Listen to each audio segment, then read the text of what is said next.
Deux chats au fond du bois. Les rayons dorés du soleil descendant chauffent la fourrure du chat. Ses yeux virevoltent derrière ses paupières. Il s'éveille. Sortir de sa torpeur est toujours un défi. Il est si bien endormi à emmagasiner de la chaleur. L'eau dans le bol ne lui convient pas. Il s'étire, bâille et saute sur le bras du fauteuil noir. Enfin, noir et blanc désormais. Le matou l'a tellement dépecé à force de faire ses griffes qu'il n'y reste que quelques confettis de simili-cuir. L'estomac du félin gronde. L'humain n'est pas là et qui sait quand il reviendra. On ne peut vraiment compter que sur soi-même. Le chat s'étire et bâille un grand coup. D'un bond agile, il sort sur le bord de la fenêtre, puis atterrit dans le jardin. C'est l'automne. Le jardin et les bois qui l'entourent sont parés des couleurs du soleil couchant. Le chat n'a pas à chercher longtemps. Non loin, sous un châtaignier, un moineau se baigne dans une flaque d'eau. Lui aussi profite des derniers rayons du soleil et s'ébroue gaiement dans l'eau rose-orange. Ventre à terre, silencieux comme la nuit, le chat s'approche. L'oiseau, peu soupçonneux, n'a pas remarqué le félin qui rôde autour de lui. Le chat est désormais à moins d'1 mètre de sa proie. Il se replie sur lui-même, plantant fermement ses pattes dans le sol afin de s'assurer une puissante détente pour sauter sur l'oiseau. À l'instant même où le chat fond sur le moineau, une châtaigne tombe de l'arbre. Alerté par le mouvement du projectile, le moineau aperçoit le chat et, grâce à une décision d'1 dixième de seconde, échappe au chasseur au pas feutré. Sa proie envolée, le chat lève les yeux et découvre le coupable qui a fait échouer sa capture. Un gros écureuil qui n'a pas l'air très malin le toise. L'écureuil gourmand a essayé de cueillir une châtaigne et a fait tomber cette dernière. « Oh, toi vil rat des airs, je te ferai payer cette maladresse !» crache le chat. Le félin, dépité, s'abreuve dans l'eau claire. L'humain n'a pas changé son bol depuis des jours et il a plu un peu plus tôt dans l'après-midi. Le chat lappe allègrement l'eau lorsque son 6e sens de chasseur lui hérisse le derrière. Il cesse toute activité et tend l'oreille. Un couinement presque imperceptible se fait entendre sur la gauche. À pas de loup, il va explorer l'origine du bruit. C'est un petit mulot des champs, sa queue est coincée dans le grillage. « Mais je vais t'aider, mon petit mulot », pense le matou. Le mulot, tout à sa douleur, n'aperçoit le chat que trop tard. Le félin l'attrape dans sa bouche et d'un coup de griffe, sectionne la queue du pauvre petit mammifère. Le mulot s'égosille, mais c'est peine perdue. Le chat parade et retourne chez lui jouer avec sa proie. Il est encore un peu tôt dans la boîte de nuit, mais déjà Robert a quelqu'un dans sa ligne de mire. Une rousse comme il les aime, pas la rousse flashy sensuelle qui fait tourner les têtes. Non, non, non. La rousse qui fait première de la classe, sans volume dans ses cheveux ni contraste dans sa carnation. Le genre de fille qui se cache les dents pour rire, parce qu'elle est gênée par son sourire, et surtout pour atténuer son rire qui fait penser à un grognement de cochon. Il s'approche du comptoir devant lequel la rousse est assise. Robert prend une grande inspiration et se retourne, l'air, il l'espère, décontracté. Cependant, au même moment, une petite femme rondelette aux joues pleines et aux dents de rongeur entraîne la rousse sur la piste de danse. « Merde, c'est bien ma veine !» pense Robert. Il n'a pas toute la nuit. Il faut qu'il rentre nourrir le chat. Le matou va tout déglinguer sinon. Il a déjà pissé dans son lit une fois. Et on appelle ça des animaux de compagnie. La blague. Son chat a plus en commun avec une panthère qu'avec un petit chat tout mignon. Ces animaux sont vraiment imprévisibles. Mais il aime bien son chat malgré tout. C'est bon contre la solitude, lui avait-on dit, et c'est vrai que c'est un peu plus sympa de rentrer chez soi et d'être accueilli par quelque chose, même si ce sont les miaulements stridents du chat. Un grognement de cochon sur sa gauche lui titille l'oreille. Au bar également, une femme rit grassement lorsque le barman pose devant elle un rhum coca. Elle a les cheveux châtain clair, l'air banal. Pas exactement son type. Ses cheveux sont un peu gras. Ça, au moins, il aime. Robert lui lance un sourire. elle n'a pas l'air rebutée. Il glisse un mot rapide au barman, se lève et s'approche de la femme. « Est-ce que ce tabouret est libre ?» lui demande-t-il. D'un geste du bras, elle l'invite à s'asseoir. « C'est un pays libre, à ce qu'il paraît, » répond-elle. Le barman leur apporte 2 shooters. Robert saisit un des shooters et le lève. « Je propose alors qu'on trinque. À un pays libre. » La femme se joint à lui, souriante. « À un pays libre. » Robert ajoute, une étincelle espiègle dans les yeux, et à ces belles femmes qui le peuplent. La femme rit timidement, en cachant ses dents, tandis que le sourire de Robert, lui, s'élargit.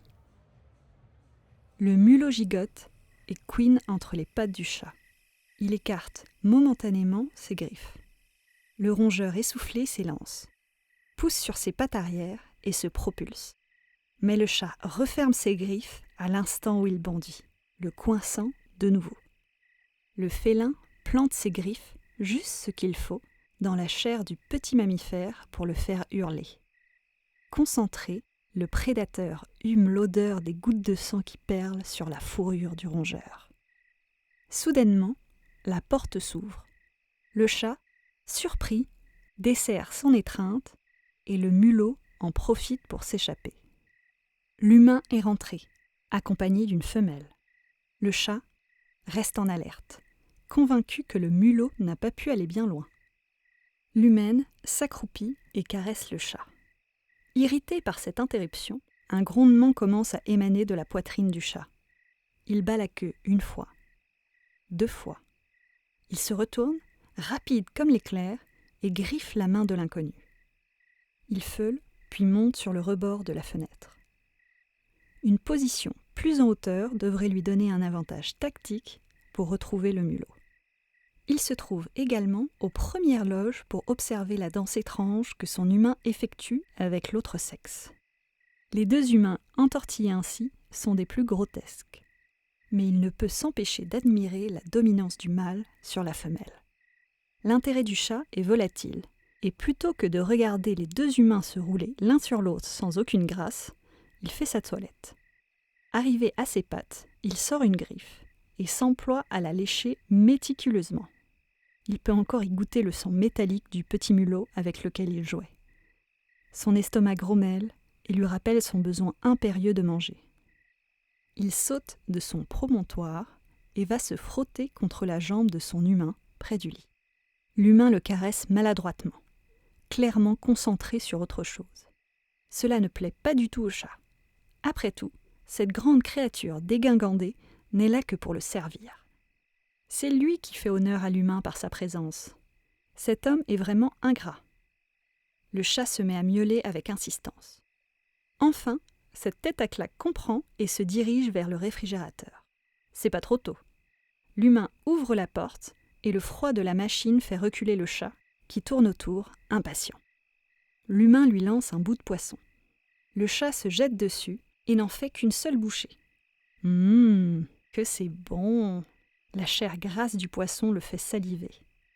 Mais le plaisir est de trop courte durée. Où est le reste du poisson? Cette portion est tout à fait misérable, et le chat demande réparation. L'humain reste pantois devant le réfrigérateur. Mais qu'est-ce qui lui arrive? Il est encore plus stupide que ce que le chat pensait. Le chat se frotte vigoureusement contre les jambes de l'humain et miaule de plus en plus fort.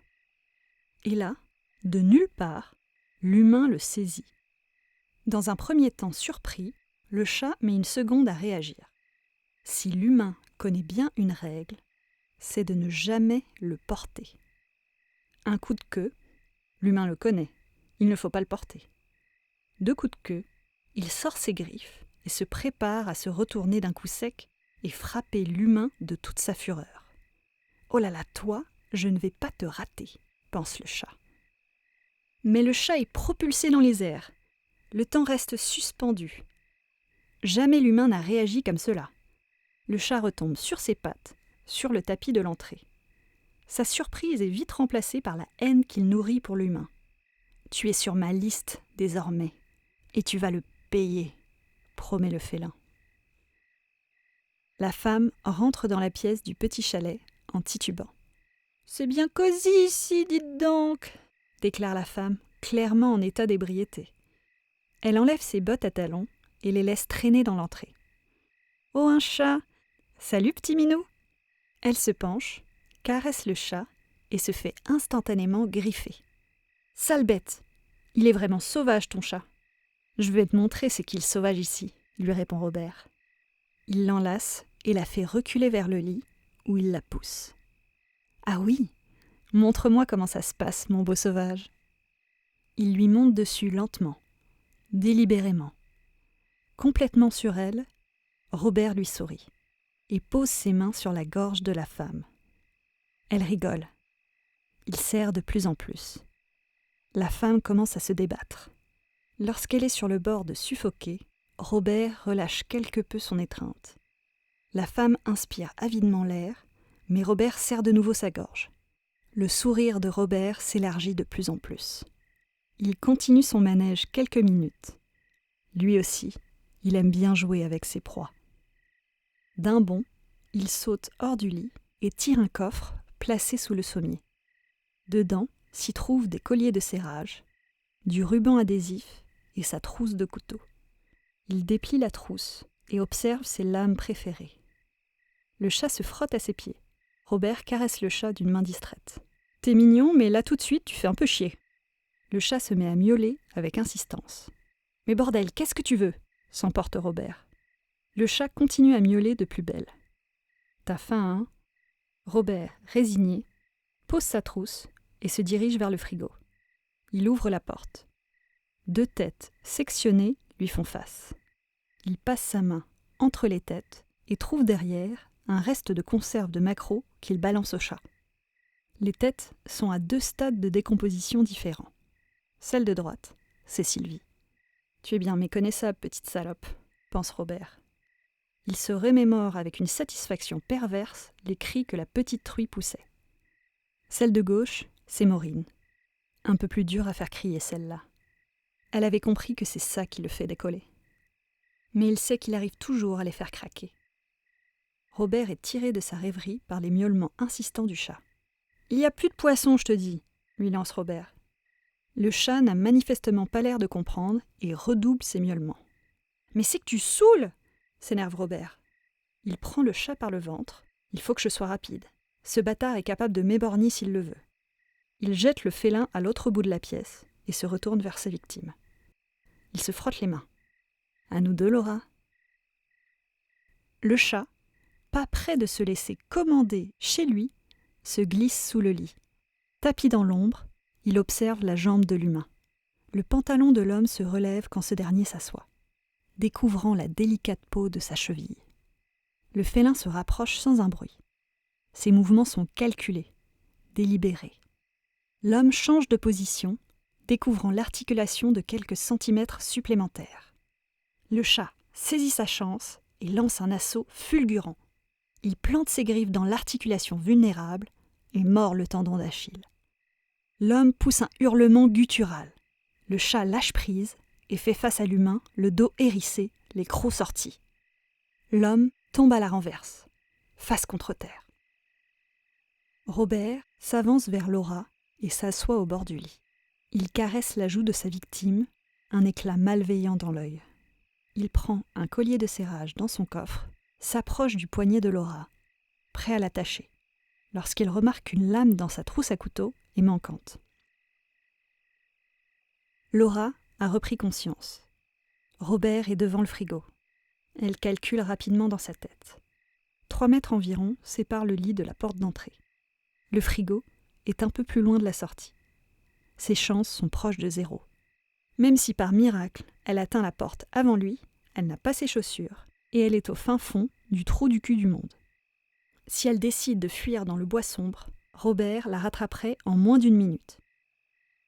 Les yeux entr'ouverts, elle voit scintiller les couteaux posés sur la table de chevet. Robert est toujours devant le frigo. En faisant le moins de bruit possible, elle prend une lame et la cache sous l'oreiller. Robert se rapproche d'elle. Elle fait la morte et se concentre sur le couteau dans sa main. Elle manque de craquer lorsqu'il lui caresse la joue. Ses phalanges sont blanches, tellement elle serre le manche du couteau. Robert s'immobilise soudainement. Laura en trouve les yeux. Il a compris. Il faut qu'elle agisse tout de suite. Robert se met à hurler et porte la main à sa cheville. Laura se redresse et plante le couteau dans la jugulaire de Robert. Ce dernier tombe par terre. Laura saute du lit et s'éloigne. Une mare de sang commence à se former autour du corps de Robert. Elle se retourne et dégueule dans l'évier. Le chat, tout en évitant la mare de sang, parade autour de l'homme d'une marche assurée. Il a vaincu l'humain. La queue haute, fier de son triomphe, il s'approche de la femme et miaule. « Tu as vu ce dont je suis capable. Donne-moi à manger », ordonne le chat. L'humaine s'effondre à terre et se met à trembler. « Les humains sont tous plus incompétents les uns que les autres », peste le chat. À court de patience, il prend place sur le rebord de la fenêtre et hume l'air de la nuit. Son odorat capte sans difficulté l'odeur du rongeur de tout à l'heure. Il saute de la fenêtre et, tapi dans les fourrés, suit la piste de sa proie. « Où es-tu, mon petit mulot ? Ça va être ta fête !»